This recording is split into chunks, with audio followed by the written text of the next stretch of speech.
সুপ্রিয় সুধীবৃন্দ, আসসালামু আলাইকুম। এখন আপনাদেরকে তৈরি করে দেখাবো টাটকিনা মাছ ভাজি।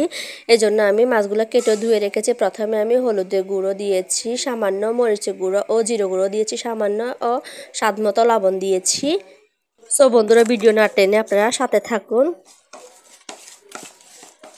মাছগুলো আমি ভালো করে এপিট ওপিট করে মাখিয়ে নিয়েছি। মিশ্রণগুলো একটা কড়াই বসিয়ে দিয়ে এবার সামান্য পরিমাণে তেল দিয়ে দিয়েছি। এবার মাছগুলো আমি বসিয়ে দিব সবগুলো এক এক করে। এক্ষেত্রে আমি তেলটা হালকা গরম করে নিয়েছি, তারপর মাছগুলো বসিয়ে দিচ্ছি।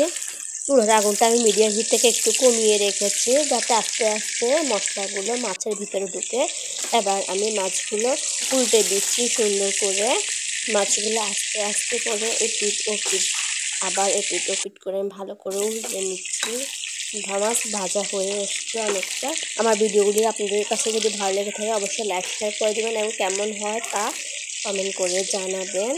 চ্যানেলটিকে সাবস্ক্রাইব করুন এবং আগামী ভিডিও পেতে অলে ক্লিক করুন। ভিডিওটি দেখার জন্য ধন্যবাদ সবাইকে। আল্লাহ হাফেজ।